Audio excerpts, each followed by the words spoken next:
હવે આપણે ધોરણ 9ની અંદર ખરડા વિશે વાત કરતા હતા. એમ આગળ વધીએ.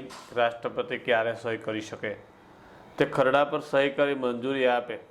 ખરડો આવ્યો, રાષ્ટ્રપતિને યોગ્ય લાગ્યો, સહી કરી દે, મંજૂરી આપી દે. અથવા તો તેઓ શું કરશે?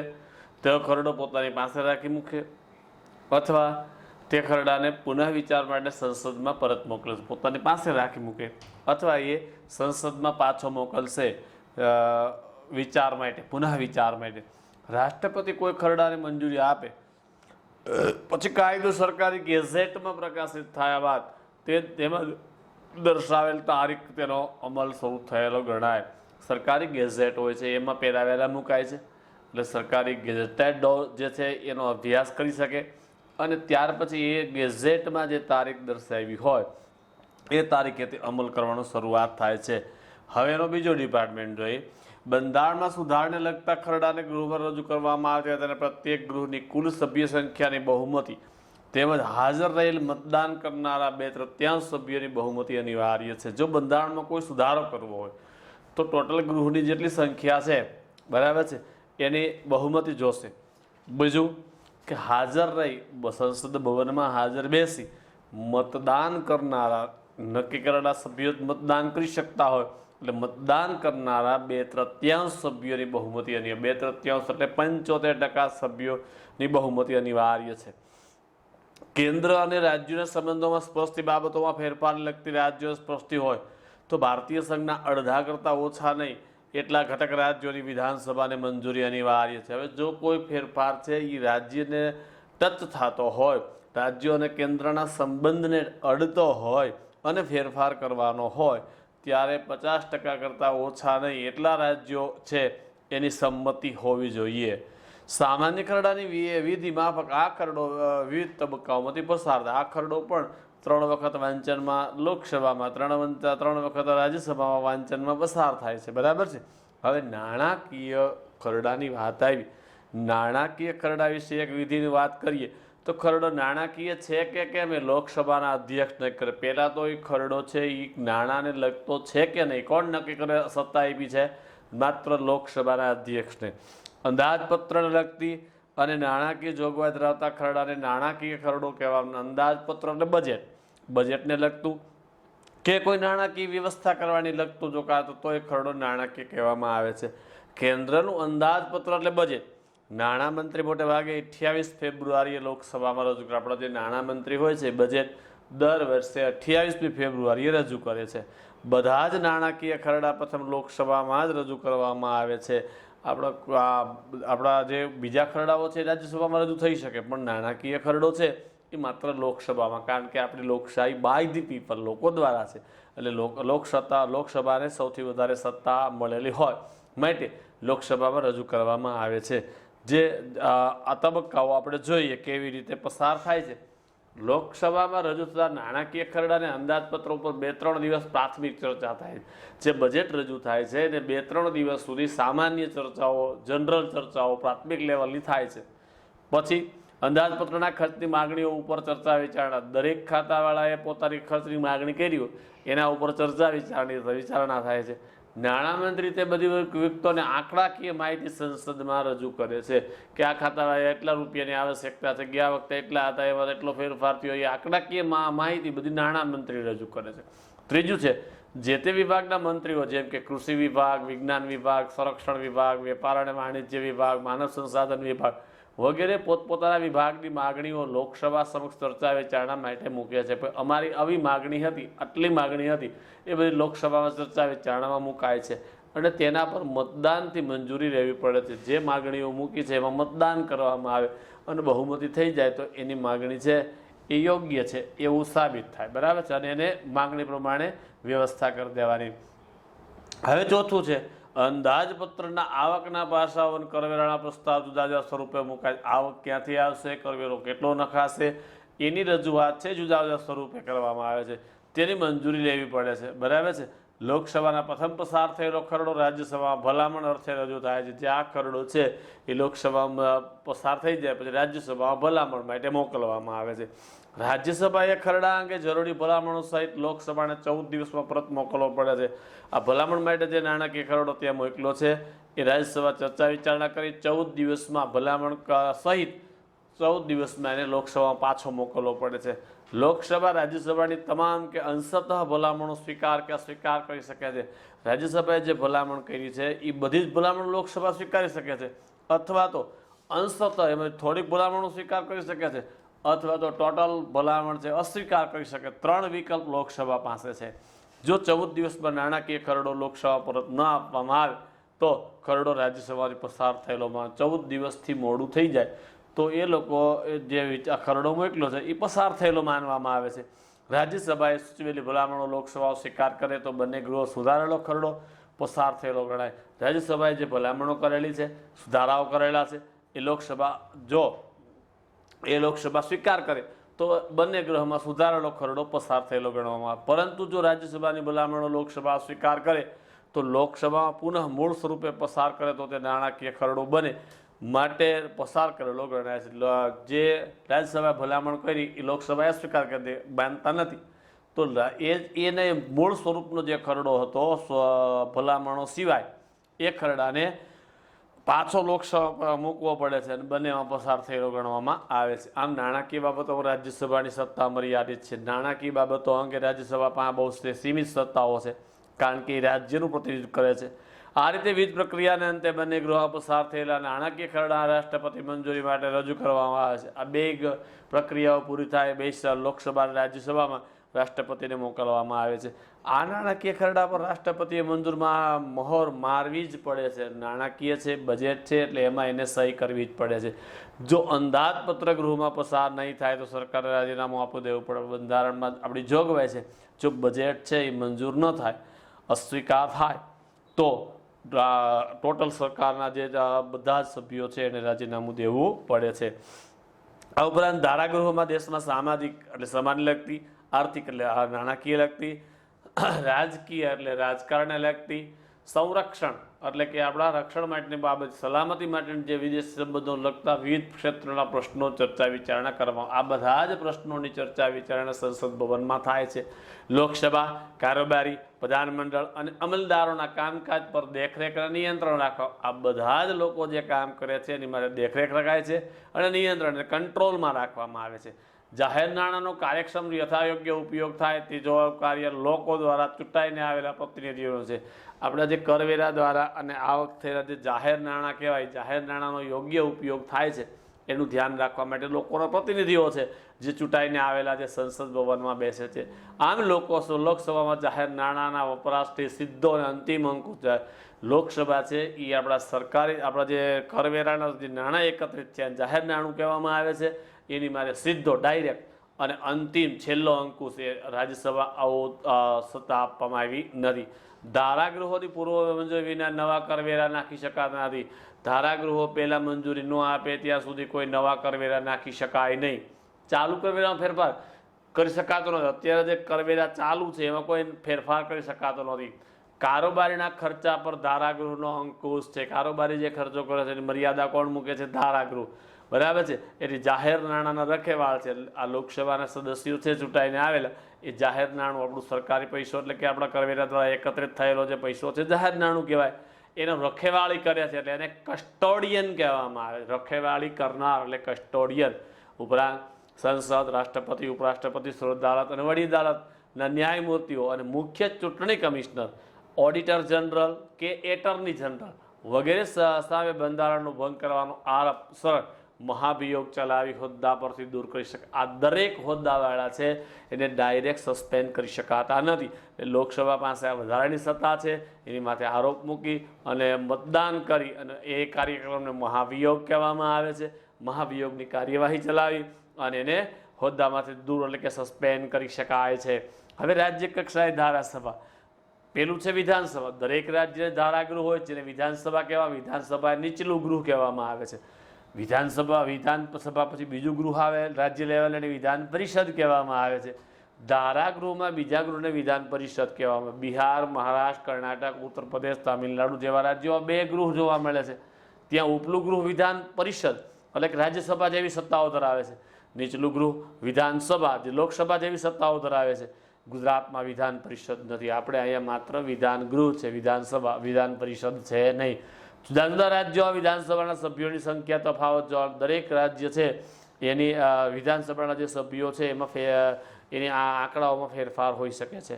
બરાબર છે. બંધારણની જોગવાઈ મુજબ કોઈ પણ વિધાનસભાના સભ્યોની સંખ્યા 60થી ઓછી હોવી ન જોઈએ અને 500થી વધવી જોઈએ નહીં. ગુજરાતમાં અત્યારે વિધાનસભાના સભ્યોની સંખ્યા 182 છે. બરાબર છે. એ શબ્દો આપણે યાદ રાખવાના, 182.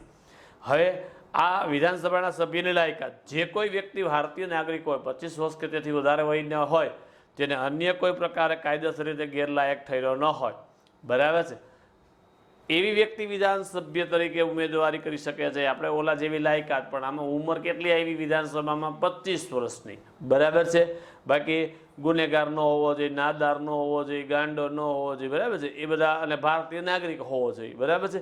તો વિધાનસભ્ય તરીકે ઉમેદવારી કરી શકે છે. સમયગાળો વિધાનસભા એ કાયમી ગૃહ નથી, તેથી મુદત સામાન્ય સંજોગોમાં 5 વર્ષની હોય છે. આપણે વિધાનસભા છે એ 5 વર્ષે વિસર્જન થાય છે, નવી ચૂંટણી આવે છે. વિધાનસભાનું મુદત પૂરી થતાં વિસર્જન થાય છે. 5 વર્ષ પછી તરત વિસર્જન થઈ જાય. કેટલીક અસામાન્ય બંધારણની જોગવાઈ સરકાર ચાલી શકે એમ નથી, સરકારની રચના થઈ શકે એમ ન હોય ત્યારે રાજ્યપાલ રાષ્ટ્રપતિને ધારાસભાનું વિસર્જન કરવાની ભલામણ મોકલે છે. કોઈ એવી પરિસ્થિતિ સર્જાણી, બરાબર છે, બંધારણમાં વ્યવસ્થા છે જ કે એ સરકાર રચના થઈ શકે એમ નથી કે સરકાર ચાલી શકે એમ નથી, તો એવા સમયે રાજ્યપાલ છે એ રાષ્ટ્રપતિને ભલામણ કરે છે અને ધારાસભાનું વિસર્જન કરવાનું. બરાબર છે. રાષ્ટ્રપતિ વિધાનસભાને બરખાસ્ત કરી ગયા એટલે કે વિસર્જન કરી ત્યાં રાષ્ટ્રપતિ શાસન લાદે છે. ત્યાં રાષ્ટ્રપતિ શાસન ડાયરેક્ટ રાષ્ટ્રપતિના અંડરમાં શાસન ચાલે છે. તે સમય દરમિયાન રાજ્યપાલ રાજ્યનું સંચાલન કરે. કોઈ ચૂંટાયેલા સદસ્યો સંચાલન કરી શકતા નથી. રાષ્ટ્રપતિ શાસનમાં માત્ર રાજ્યપાલને આ પાવર્સો છે. વિધાનસભ્યો તેમનામાંથી વિધાનસભાના સ્થળ સંચાલન માટે અધ્યક્ષ એટલે કે સ્પીકર અને ઉપાધ્યક્ષ અને નાયબ સ્પીકરની ચૂંટણી કરે છે. જે ચૂંટાયેલા સદસ્યો છે એમાં સ્પીકર અને નાયબ સ્પીકરની ચૂંટણી પોતે કરે છે. વિધાન પરિષદના સભ્યો સ્થાનિક સ્વરાજ્યની સંસ્થાઓ. વિધાન પરિષદના સભ્યોમાં છે સ્થાનિક સ્વરાજ્યની સંસ્થાઓમાં નોંધાયેલા સ્નાતકો જે ગેજેટમાં નામ ધરાવે છે. માધ્યમિક અને ઉચ્ચ માધ્યમિકના શિક્ષકો ના મતદાર મંડળ દ્વારા ચૂંટાય છે. વિધાન પરિષદના સભ્યોની ચૂંટણી સામાન્ય માણસ, અમારા અને તમારા પપ્પા મમ્મી જેવા લોકો મતદાન કરી શકતા નથી. કોણ કરી શકે છે? તો કે જે ગ્રામ પંચાયત, નગર પંચાયત, તાલુકા પંચાયત, જિલ્લા પંચાયત, નગરપાલિકા, મહાનગરપાલિકા એના સદસ્યો, ગેજેટમાં નોંધાયેલા સ્નાતકો, માધ્યમિક એટલે હાઈસ્કૂલ અને ઉચ્ચતર માધ્યમિક એટલે હાયર સેકન્ડરી સ્કૂલના શિક્ષકો માત્ર મતદાનમાં ભાગ લઈ શકે છે. વિધાન પરિષદના સભ્યો તરીકે 30 વર્ષ, જેઓમાં 25 વર્ષ હતા આમાં 30 વર્ષ, તેથી વધારે વયનો ભારતીય નાગરિક હોવો જોઈએ. વિધાન પરિષદ એ કાયમી ગૃહ છે, એ 5 વર્ષે વિસર્જિત થતું નથી. રાજ્યસભાની માફક તેનો દરેક સભ્ય 6 વર્ષથી મુદત માટે ચૂંટાય. જેમ રાજ્યસભામાં 6 વર્ષ હતા એ વિધાન પરિષદમાં પણ 6 વર્ષ માટે ચૂંટાય છે. તેના 1/3 સભ્યો દર બીજા વર્ષે નિવૃત્ત થાય છે રાજ્યસભાની જેમ. બરાબર છે. વિધાન પરિષદ રાખવી કે નહીં તે રાજ્ય નક્કી કરવાનું. દરેક રાજ્યને છૂટ આપી છે કે વિધાન પરિષદ રાખવી છે કે નથી રાખવી. લોકસભાની માફક વિધાનસભા વધારે સત્તા ધરાવે છે. જેમ આપણે કેન્દ્ર લેવલે લોકસભાની સત્તા વધારે હોય છે એમ રાજ્ય લેવલે વિધાનસભાની સત્તા વધારે હોય છે. તેમાં નાણાકીય અથવા સામાન્ય ખરડાઓ રજૂ થઈ શકે છે. ખરડાઓના વિવિધ તબક્કાઓમાંથી પસાર થઈ રાજ્યપાલની મંજૂરી માટે મોકલવામાં આવે. ખરડો અહીંયા પણ કેન્દ્રની જેમ 3 તબક્કામાં પસાર થાય છે. બરાબર છે. અને ત્યાર પછી રાજ્યપાલની સહી થાય છે. રાજ્યપાલની મંજૂરી મળતા એ ખરડો કાયદો બની જાય છે. બેમાં સેમ સત્તા વિધાનસભા પાસે ઓલામાં લોકસભા અને આમાં વિધાનસભા પાસે સત્તા જાજી હોય છે. હવે કારોબારી. સરકારનું સૌથી વધુ કાર્યશીલ અને સૌથી વધુ પ્રભાવશાળી અને નજર સામે રહેલું અંગ તે કારોબારી છે. સૌથી વધારે કાર્ય કરતું છે, પ્રભાવવાળું છે અને નજર સમક્ષ રહેલું આપણું અંગ છે કારોબારી. સંઘીય કારોબારી એટલે કેન્દ્ર સરકારની રાજકીય કારોબારીના વડામાં. કેન્દ્ર સરકારમાં રાજકીય કારોબારીમાં કોણ આવશે? તો વડાપ્રધાન અને તેનું પ્રધાનમંત્રી. બરાબર, જેને ખાતું આપ્યું છે. એ સિવાય રાષ્ટ્રપતિ અને ઉપરાષ્ટ્રપતિ અને કાયમી અમલદારોના બનેલા વહીવટી તંત્રનો વહીવટી કારોબારી કાયમી અમલદાર યુપીએસસી જીપીએસસી દ્વારા પરીક્ષા પાસ કરી અને હોદ્દો મેળવેલો જે સરકારી નોકરો છે એને વહીવટી તંત્રની વહીવટી કારોબારી કહેવામાં આવે છે. એ ઓલી જે કારોબારી છે એ ચૂંટાયેલા સભ્યોની હોય છે. રાજકીય અને વહીવટી કારોબારીના અધિકારીઓ કર્મચારીઓ લોકોના સીધા સંપર્કમાં છે. રાજકીય અને વહીવટી બે કર્મચારીઓ છે એ ડાયરેક્ટ લોકોના સંપર્કમાં હોય છે. તેમના કાર્યોથી લોકો પ્રભાવિત થાય. આ જે કામ કરે છે એનાથી લોકો પ્રભાવિત થાય છે કે ના કામ સારું કરે છે. ધારાસભાએ ઘડેલા કાયદાઓ અને વ્યવહારમાં અમલીકૃત કરવાનું કાર્ય કારોબારીનું છે. જે ધારાસભા કાયદાઓ ઘડે છે એ કાયદાઓનો અમલમાં મૂકવાનું કામ કારોબારી કરે છે. સરકારે લોકોની આકાંક્ષા અપેક્ષા અને લોકમતના આધારે ઘડેલી નીતિઓ યોજનાઓ કાર્યક્રમ અમલ કરવાનું કાર્ય વહીવટી કારોબારી કરે છે. સરકાર જે છે આપણી એને લોકોની આકાંક્ષાઓ લોકોની ઈચ્છાઓ લોકોની અપેક્ષાઓ જે છે બરાબર છે અને લોકમતના આધારે લોકો શું ઈચ્છે છે એના આધારે નીતિઓ ઘડે છે કાયદાઓ ઘડે છે યોજનાઓ બનાવે છે અને આના કાર્યક્રમો ઘડે છે. એનું અમલ કરવાનું કામ વહીવટી કારોબારી એટલે સરકારી નોકરો દ્વારા કરવામાં આવે છે. રાજકીય કારોબારી દર 5 વર્ષે મુદત પૂરી થતાં સત્તા ત્યાગ કરતા બદલાય છે. 5 વર્ષ પૂરા થઈ ગયા ચૂંટાયેલા સદસ્યો છે એ ત્યાં હોદ્દાનો ત્યાગ કરી શકે છે. ત્યાં બરાબર ત્યાગ થઈ જાય છે.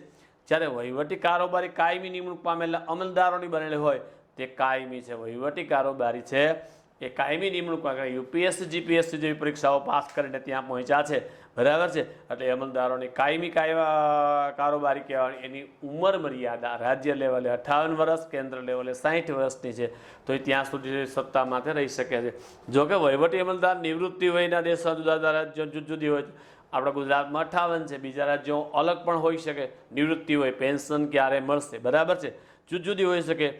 જો સેવા દરમિયાન તેઓ ગંભીર ગેરરીતિ આચરે આ વહીવટી કાયમી કર્મચારી છે સેવા આપતી વખતે કોઈ ગંભીર ભૂલ કરે બરાબર અથવા તો ખોટું કરે બેદરકારી પોતાની જે કાર્યની જે વિચાર છે એમાં કોઈ બેદરકારી બહુ ધ્યાન દીધા વગર કોઈ કાર્ય કરે કે ફરજ પાલનમાં ચૂક કરે પોતાના ભાગમાં જે ફરજ આવે છે એમાં એ ભૂલ કરે તો ચોક્કસ તપાસ બાદ કાર્યવાહીને અંતે નોકરીમાંથી બરતરફ કે ફરજ મોકૂફી આપી શકાય છે.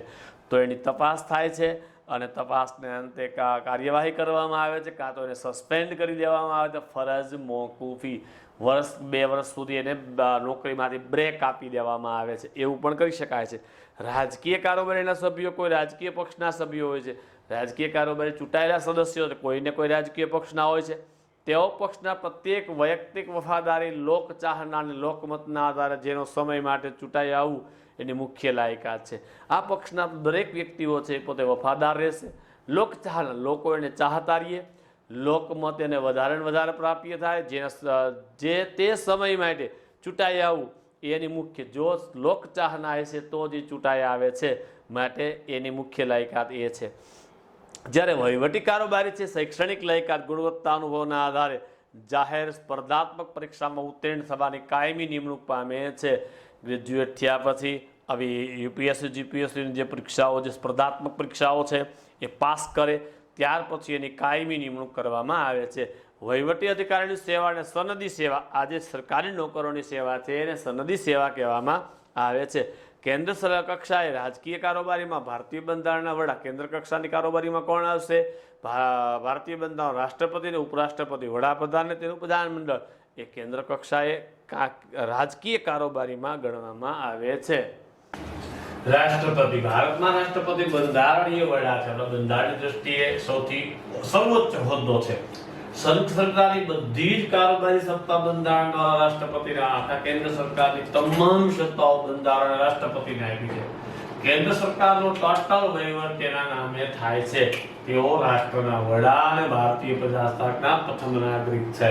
કેન્દ્ર સરકારનો બધો જ વહીવટ કોના નામે થાય છે રાષ્ટ્રપતિના નામે અને તેઓ રાષ્ટ્રના વડા છે અને બંધારણના ભારતીય પ્રજાસત્તાકના પ્રથમ નાગરિક છે. એના વહીવટ એના નામે થવો એટલે શું આપણા ઘરની અંદર આપણે બાજુમાં કરિયાણાની દુકાન જ્યાં ખાતું હાલતું ખાતું પપ્પાના નામે હાલતું હોય લેવા આપણે જતા હોય આપણે ઘરે કોઈ કાર્ડ આવતું હોય તો કાર્ડ જમવા માટેનું લગ્ન વિષય હોય તો પપ્પાના નામે આવે જમવા આપણે જઈએ છીએ અને આપણે વ્યવહાર ચાંદનું લખાવાનું પપ્પાના નામે હોય છે અને કહેવાય પપ્પાના નામે વહીવટ બરાબર છે. તો અહીંયા આપણે કેન્દ્ર સરકારમાં વહીવટ કરે છે વડાપ્રધાન અને પ્રધાનમંત્રી, પરંતુ એ રાષ્ટ્રપતિના નામે કરે છે. હવે એવું લાયકાત રાષ્ટ્રપતિનો ઉમેદવાર ભારતીય નાગરિક હોવા ઉપરાંત ભારતીય નાગરિક હોવો જોઈએ, 35 વર્ષ કે તેથી વધારે વયનો હોવો જોઈએ, સવેતન એટલે પગાર સાથે કોઈ નફો મેળવી શકાય એવો હોદ્દો, પગારદાર કર્મચારી હોવો જોઈએ નહીં, કોઈ પણ જગ્યાએ પગારદાર કર્મચારી હોવો જોઈએ નહીં. સંસદના કે રાજ્યોની ધારાસભામાં કોઈ પણ ગૃહનો સભ્ય પણ રહી શકતો નથી. રાષ્ટ્રપતિની ચૂંટણીમાં ચૂંટાઈ ગયા પછી એક રાજ્યસભા કે રાજ્ય ધારાસભા કે કેન્દ્રીય ધારાસભામાં સભ્ય રહી શકતો નથી. રાષ્ટ્રપતિની ચૂંટણી સંસદમાં બંને ગૃહો અને તે રાજ્યની વિધાનસભામાં ચૂંટાયેલા સભ્યો બંનેનું મતદાન દ્વારા પરોક્ષ ચૂંટણી થાય છે. રાષ્ટ્રપતિની ચૂંટણીમાં અમે ને તમારા મમ્મી પપ્પા ભાગ લઈ શકતા નથી. માત્ર વિધાનસભ્યો સંસદ સભ્યો સિવાય કોઈ એમાં ચૂંટણીમાં ભાગ લેતું નથી, એટલે પરોક્ષ મતદાન કહેવામાં આવે છે. અમારા દ્વારા ચૂંટેલા ઉમેદવાર રાષ્ટ્રપતિને ચૂંટે છે, બરાબર છે, એટલે પરોક્ષ મતદાન છે. રાષ્ટ્રપતિ 5 વર્ષની મુદ્દત માટે ચૂંટાય છે. તેઓ બીજી મુદ્દત માટે ચૂંટણીમાં ઉભા રહી શકે. 5 વર્ષ માટે ચૂંટાય છે, 5 વર્ષ પછી બીજી ચૂંટણી આવે તો ફરીથી ઉભા રહી શકે છે. રાષ્ટ્રપતિ હોદ્દા પર ચાલુ હોય ત્યાં સુધી તેની સામે કોઈ ફોજદારી મુકદ્દમો ચલાવી શકાતો નથી કે તેની ધરપકડ થઈ શકતી નથી કે એને કેદ એટલે કે જેલનો હુકમ થઈ શકતો નથી. જ્યાં સુધી સત્તામાં તે હોય ત્યાં તેને ફોજદારી કોઈ કેસ કે તે ધરપકડ કે એને ડાયરેક્ટ જેલની સજા થઈ શકતી નથી. હવે એની કાર્યોની સત્તા તેઓ લોકસભાના બહુમત ધરાવતા પક્ષના નેતાની વડાપ્રધાન તરીકે ચૂંટણી પછી જે બહુમતી પક્ષ આવ્યો એટલે સર્વસામાન્ય નેતાને વડાપ્રધાનની નિમણૂક આપે છે. વડાપ્રધાનની સલાહ મુજબ પ્રધાનમંત્રીના અન્ય સહપ્રધાનોની પણ નિમણૂક આપે છે. તેમને શપથને સોગંદ ખવડાવે છે, ખાતાની વહેંચણી કરે છે. જે વડાપ્રધાન કે એવું ખાતું એ ભાઈને આપી દેવામાં આવે છે. જ્યાં સુધી લોકસભાનો ટેકો હોય ત્યાં સુધી રાષ્ટ્રપતિ પ્રધાનમંત્રીને બરતરફ કરી શકાય. જ્યાં સુધી લોકસભામાં બહુમતી ચાલુ હોય ત્યાં સુધી રાષ્ટ્રપતિ પ્રધાનમંત્રીને સસ્પેન્ડ કરી શકે નહીં. રાષ્ટ્રપતિ સંરક્ષણ દળના સર્વોચ્ચ વડા છે. આપણે 3 પાંખ હોય છે: ભૂમિ દળ, નૌકાદળ અને વાયુ દળ. આ ત્રણેયના વડા કોણ છે? ડાયરેક્ટ રાષ્ટ્રપતિ. રાષ્ટ્રપતિ અન્ય રાષ્ટ્રો સામે યુદ્ધ જાહેર કરવાની સત્તા ધરાવે છે. કોઈ સાથે યુદ્ધ ચાલુ હોય તો બંધ કરવાની સત્તા ધરાવી શકે છે. સંધિ બે યુદ્ધ બંધ કરી સમાધાન કરવાની સત્તા ધરાવે છે. રાજ્યપાલો અને સૌદાવતના વરિષ્ઠ ન્યાયમૂર્તિની એટર્ની જનરલ, ચૂંટણી પંચના મુખ્ય ચૂંટણી અધિકારી, જાહેર સેવા આયોગના અધ્યક્ષ અને સભ્યો, વિવિધ દેશોમાં ભારતના રાજદૂતોની નિમણૂક રાષ્ટ્રપતિ, આ બધા જ હોદ્દાઓ છે એની નિમણૂક રાષ્ટ્રપતિ દ્વારા થાય છે, બરાબર છે. આમ કારોબારી અને વહીવટી વિશે એક વિશાળ અને અધિકૃત સત્તાઓ રાષ્ટ્રપતિના હસ્તક ગણાય છે. કારોબારી અંગે અને વહીવટ અંગે વિશાળ સત્તાઓ રાષ્ટ્રપતિના આધીન હોય છે, બરાબર. ગુનેગારને માફી આપવાની, કોઈ ગુનેગાર છે એનો કેસ આપતો હોય કેસનું સ્ટડી કરે તો આ ખરેખર નિર્દોષ છે તો માફી આપી શકાય છે. રાષ્ટ્રપતિ માફી આપી શકે છે. ફોજદારી ગુનાની સજા મુદ્દત ઘટાડવા, કોઈ ફોજદારી ગુનો મારામારી કે ખૂન કેસ થયો હોય અને એને સજા આવી હોય તો સજાની મુદ્દત ઘટાડવાની એની પાસે સત્તા છે. એનો અમલ મોકૂફ રાખવાની. અત્યારે કોઈ કોર્ટે સજા આપી છે તો હાલ પૂરતો એનો અમલ ન કરવો, એ મોકૂફ એટલે હાલ પૂરતું બંધ રાખવાની સત્તા એની પાસે છે. સત્તાનું સ્વરૂપ કે પ્રમાણ બદલવાની સત્તા. કોઈ વ્યક્તિને ફાંસીની સજા આપી છે તો ફાંસીની જગ્યાએ એને આજીવન કેદ, સત્તાનું સ્વરૂપ બદલાવું, બરાબર. પ્રમાણ બદલાવું કે એને ભાઈ 20 વર્ષ સજા આપી છે 15 કરવી, 10 કરી દેવી, રાષ્ટ્રપતિ પાસે સત્તા છે. સંસદના બંને ગૃહોની બેઠકો બોલાવવાની, બે ગૃહોની બેઠક બોલાવવાની, બેઠક બોલાવ્યા પછી મુલતવી રાખવી, બંધ રાખવાની અને લોકસભાને બરખાસ્ત કરવાની સત્તા. લોકસભાના 5 વર્ષ થાય અથવા તો વચ્ચે એને બરખાસ્ત એટલે કે વિખેરી નાખવાની સત્તા એની પાસે છે. યુદ્ધ, બાહ્ય આક્રમણ કે સશસ્ત્ર આંતરિક બળથી ભારત કે ભારતના કોઈ ભાગની સલામતી સામે ભય ઉભો થાય તો કટોકટી સ્થિતિ જાહેર કરી શકે છે. યુદ્ધ બહારના ચાલુ થઈ ગયું હોય, બાહ્ય આક્રમણ, કોઈ બહારના દેશે આક્રમણ કર્યું હોય કે લશ્કરની અંદર સૈનિકોએ સશસ્ત્ર આંતરિક અંદરનો બળવો ફાટી બેઠો હોય, એવા સમયે આખા ભારતનું કે ભારતના કોઈ એક ભાગની સલામતીમાં નુકસાન પહોંચતું હોય એવું લાગે, એવો ભય ઉત્પન્ન થાય તો રાષ્ટ્રપતિ કટોકટી જાહેર કરી શકે છે. કટોકટી જાહેર કરવાની નિર્ણય અદાલતમાં પડકારી શકાતો નથી. રાષ્ટ્રપતિ કટોકટી જાહેર કરે તો દેશનો કોઈ નાગરિક એને સુપ્રીમ કોર્ટમાં પડકારી શકતો તેનો કેસ દાખલ કરી શકાતો નથી. રાજ્યના રાજ્યપાલના અહેવાલના આધારે તેઓ રાજ્ય બંધારણીય કટોકટી જાહેર કરી શકે છે. રાજ્યપાલ એ અહેવાલ આપે કે અહીંયા બંધારણ પ્રમાણે શાસન ચાલવું શક્ય નથી, તો એવા સમયે રાષ્ટ્રપતિ બંધારણીય કટોકટી જાહેર કરે છે. રાજ્યના પ્રધાનમંડળને બરતરફ કરી રાજ્યમાં રાષ્ટ્રપતિ શાસન સ્થાપી શકે છે. એવા સમયે જે ચૂંટાયેલા સદસ્યો છે, વિધાનસભ્યો, એને બરતરફ એટલે છૂટા કરી અને રાષ્ટ્રપતિનું શાસન લગાડી શકાય છે. રાજ્યનો વહીવટ પોતાના હસ્તક લઈ શકાય. રાષ્ટ્રપતિ શાસન લાગે એટલે ડાયરેક્ટ વહીવટ કોના હાથમાં જાય? રાષ્ટ્રપતિ. રાષ્ટ્રપતિ વતી કોણ કામ કરે છે? રાજ્યપાલ. દેશના આર્થિક સંકટ, નાણાકીય કટોકટી સમયે તમામ સરકારી કર્મચારીઓ પગાર ભથ્થામાં ઘટાડો કરી શકે. કોઈ દેશનું આર્થિક સંકટ આવ્યું હોય, નાણાકીય કટોકટી સર્જાણી હોય, તો રાષ્ટ્રપતિ પાસે એવી સત્તા છે કે દરેક કર્મચારીનો પગાર અને ભથ્થા એટલે શું? તો કે ભથ્થા એટલે ટીએ, ડીએ, એને. ટીએ એટલે ટ્રાવેલિંગ એલાઉન્સ, ડીએ એટલે ડિનર એલાઉન્સ અને એને એટલે નાઇટ એલાઉન્સ, રાત્રે રોકાવા માટે, બપોરે જમવા માટે અને ટ્રાવેલિંગ એટલે કે ટિકિટ ભાડા માટેના જે ભથ્થાઓ છે એમાં ઘટાડો કરી શકાય છે.